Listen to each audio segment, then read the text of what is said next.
Hey everyone, and welcome back to another explainer. Today, we're diving headfirst into something that is literally reshaping our world, the incredibly fast-paced field of biotechnology research. We're going to take a journey together, starting way up high with the massive global megatrends shaping our planet. Then we'll zoom all the way down into the micro-level tools used right inside the laboratory. And finally, we'll wrap up with some highly actionable steps for building your very own career in this space. So if you've ever wondered how biological science is quite literally building the future, well, you are definitely in the right place. But first, before we get lost in the weeds of complex science, let's just lay down a rock-solid foundation. What exactly is biotech research? It isn't just one single thing. At its core, it's the broad scientific investigation to develop brand new biological products, technologies, and processes. And just look at the targets here. We're talking about improving human health, overhauling agriculture, upgrading industry, and saving the environment. It is all about applying the actual mechanisms of life itself to solve humanity's biggest problems. All right, so here is our game plan for today. We're going to cover 1. The biotech revolution, 2. Global megatrends, 3. Inside the lab, 4. The biotech ecosystem, 5. Building a career, and finally, 6. The future. Let's get to it.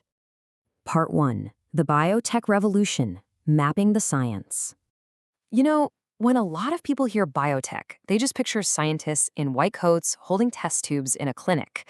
But the taxonomy of this field is absolutely massive.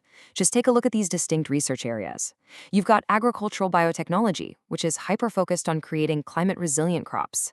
Then there's environmental biotechnology, tackling huge issues like plastic biodegradation and wastewater treatment. Industrial biotechnology is out there engineering enzymes for totally sustainable manufacturing.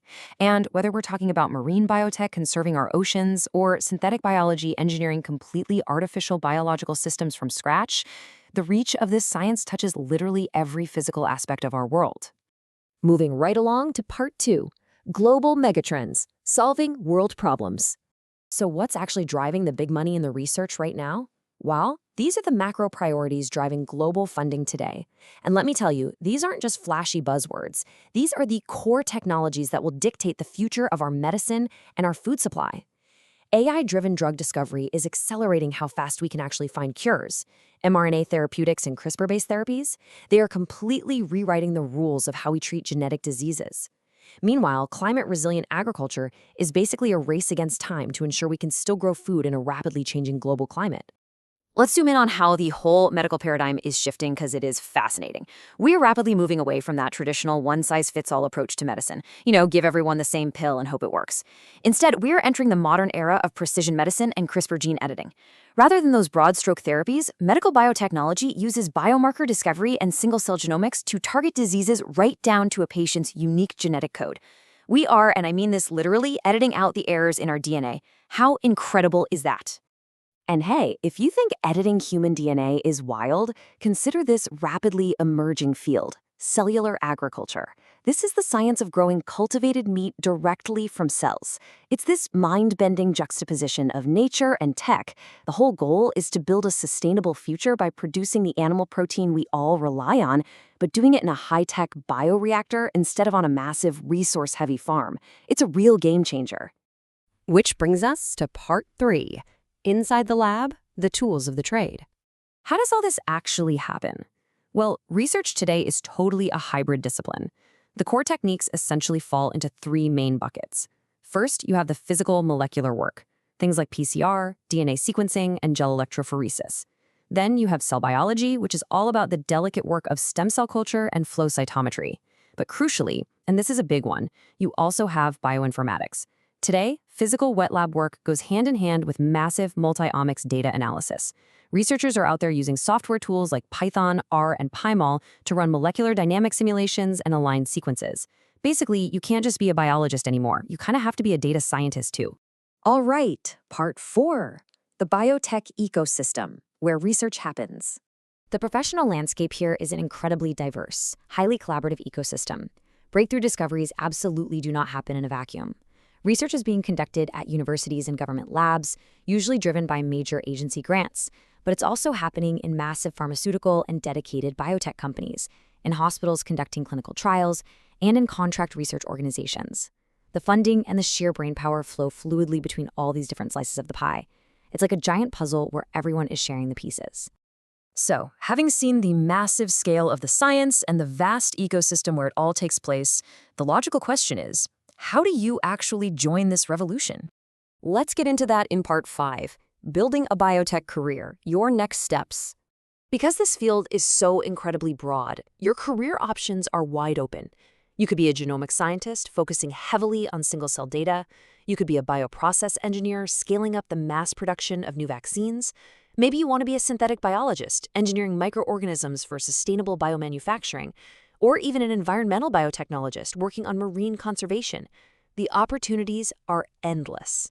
But no matter which role you choose, you're going to need a very specific balance of abilities. On one side, yes, we have the technical skills, mastering CRISPR, learning Python or R, and perfecting DNA extraction.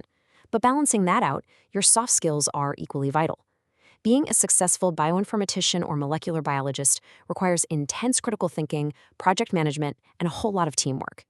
Interdisciplinary collaboration is a massive part of biotech.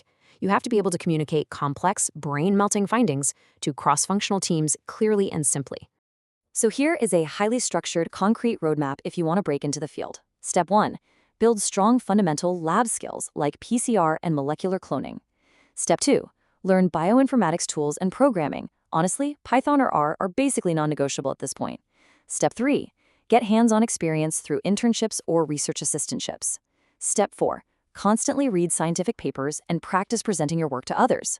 Step 5. Aim to publish research articles to build up your credibility. And finally, Step 6. Network heavily within the ecosystem and maybe consider pursuing a PhD if your ultimate goal is to lead an independent research career. And that brings us to our final section, Part 6, the future of the field. The rapid pace of technological change means the need for continuous learning here is massive. And frankly, the future prospects read straight out of a sci-fi novel. We are moving quickly toward fully AI-integrated biological research and digital, highly automated laboratories where robotics handle all the tedious wet lab work. We're on the cusp of advanced regenerative medicine, and get this, we are even developing space biotechnology to understand how biological systems operate in zero gravity beyond Earth. No way, right? It's happening. So, if you take away just one point today, let it be this. Biotechnology research is no longer just biology. It is this inescapable, brilliant fusion of foundational laboratory science with wildly powerful computational tools. It's an interdisciplinary engine designed to innovate solutions in health, agriculture, and environmental protection. As we wrap up today's explainer, I want to leave you with a rather provocative thought. Look at the rapid evolution we've just charted out. How will AI and engineered biology shape your personal future? Because whether you experience it as a patient, a consumer, or maybe a future scientist, this revolution is absolutely going to touch your life. So think about it, keep learning, and thank you so much for exploring this amazing topic with me today.